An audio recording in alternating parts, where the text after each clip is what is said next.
Today we're going to go through the results of our 2014 National Marketing Effectiveness Survey. I'll explain who was in the survey and exactly how it was put together. But the idea here is that you're going to hear what works for firms like you and how much you should spend and how you should govern your marketing efforts. For the past 20 plus years, every 2 years, we have been surveying firms like yours, Meritus-like firms, to try to determine what marketing tactics are being used, how much money is being spent, and which tactics actually work, and what the trends are. And I'm going to take you through that survey today. This is a survey conducted last June, July, and August. We got detailed questionnaires and conducted interviews with 117 firms from nearly 30 states. The median size firm was 37 lawyers with a full service practice. And the first question we asked was, in the past 18 to 24 months, what tactics has your firm employed to bring in work directly and through referrals? In other words, what's your marketing mix? This is the marketing mix of those firms. So the answer says that 97% of firms have a website that's designed to bring in work and encourage referrals. And then you can read everything going down. LinkedIn is next, then seminars and presentations. Legal peer-reviewed ratings are like Martindale-Hubbell, best lawyers in America, best law firms, AVVO, where there are client and lawyer recommendations that make a difference. Entertainment in this survey is designed as tables at charitable events, bar events, and the use of sports tickets and cultural events tickets. Member of a law firm network is Meritus.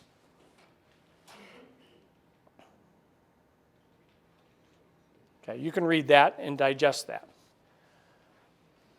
This is what firms are spending time and money on in an effort to market.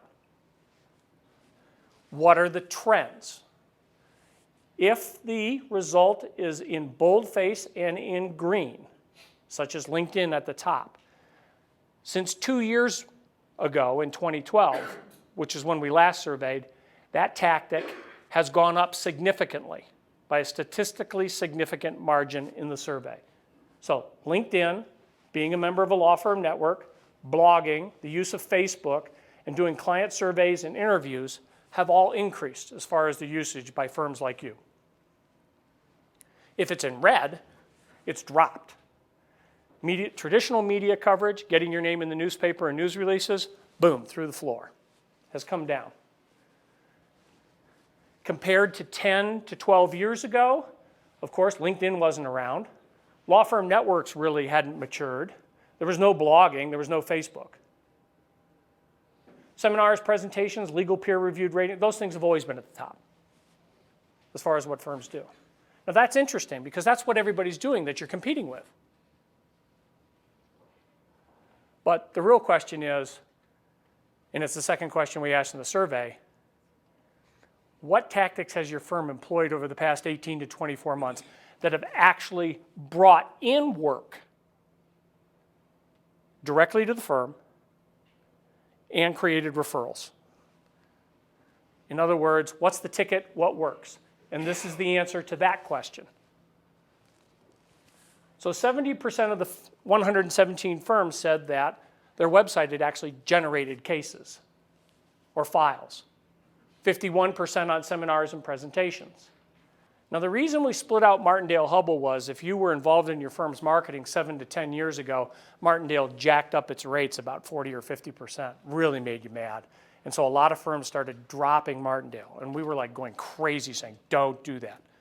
You need to have a full Martindale profile for a host of reasons. One being it shows up really high in the search engines because it's so credible and it's been around so long and it has so much content.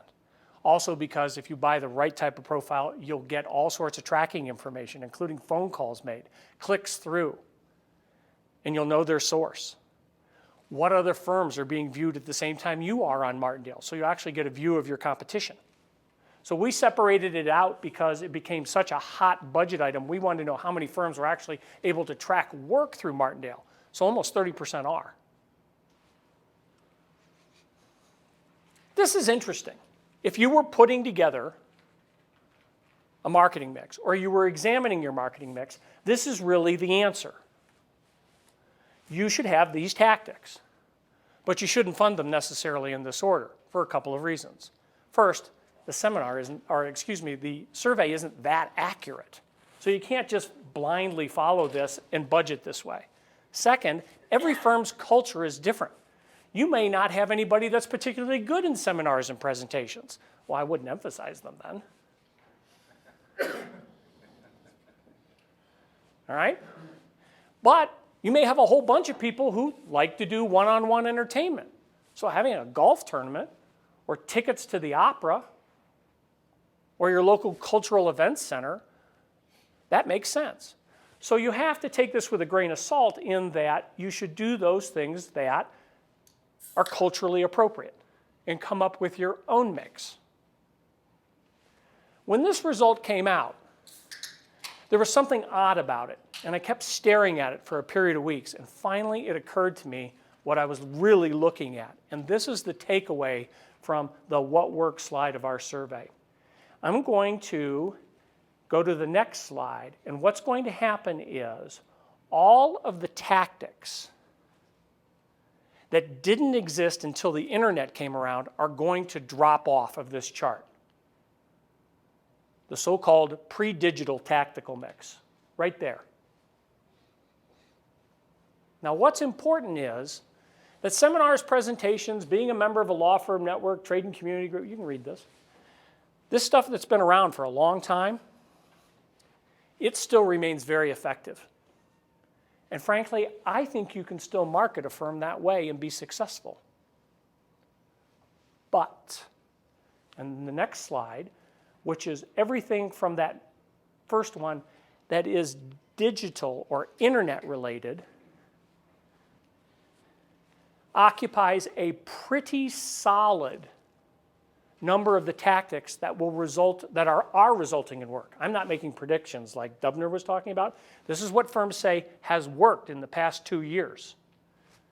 So what this tells me is if you're not doing these things, you're leaving some amount of work on the table that you should be receiving, but you're not, because if your competitors are doing it, they're getting it. Look, I understand that blogging is a pain in the fanny. I do it, and I'm a former newspaper reporter, so if there's one thing I can do is write and dictate. Because I used to do it out of phone booths. Give me rewrite. Here comes the news story. I know how to do it fast, okay? But it's still a burden to me. And I understand that for many of you, you don't like to write. That's not what you do. You don't want to bother with the legal peer-reviewed ratings because you just don't want to submit all the references to Martindale. You just don't want to work on your AVVO profile. Well, okay, but for a lot of firms, a quarter of them say that they get work that way. So if you ignore it at your peril. So you need to do this if you want to get all the work you possibly can, but you don't necessarily have to do it. I will tell you, I know some younger law firms. I know you're having a presentation today on marijuana law. I can guarantee you that most of that work is probably promoted and developed by law firms that are embracing this mix as opposed to the traditional mix. They're not doing seminars and presentations and joining trade and community groups about marijuana because they don't exist. It's a different market with different players. So ultimately, you need to come up with a culturally appropriate mix of these tactics that you're likely to execute, some combination of the two, and you can't ignore the digital. You just can't. That's what the results of the survey show. Now, how do you determine what's a culturally appropriate mix? Because it has to work for your law firm, but more importantly, it has to work for your clients and your prospects. You design a marketing program so that your clients and prospects and referral sources will react the way you want them to. I understand it's a burden for you, but you're getting compensated for doing it, so that's why you do it that way. The way you would come up with the best way of doing this is you survey your clients. How many of you have actually done a client survey in the last couple of years? Good. You've got to ask them what you're good at, not good at, what they want. You got to look at your processes, procedures, all right? We always do that when we write a marketing plan. It's requisite if we're going to write a plan. Firm says to us, we won't do a client survey, we want you to write a plan. We say you're going to have to get somebody else to do it. It's not going to happen. You also have to internally survey your lawyers so you know how much time they have, what they're interested in doing, so you can organize the right trainings and you can get the right people doing the right things.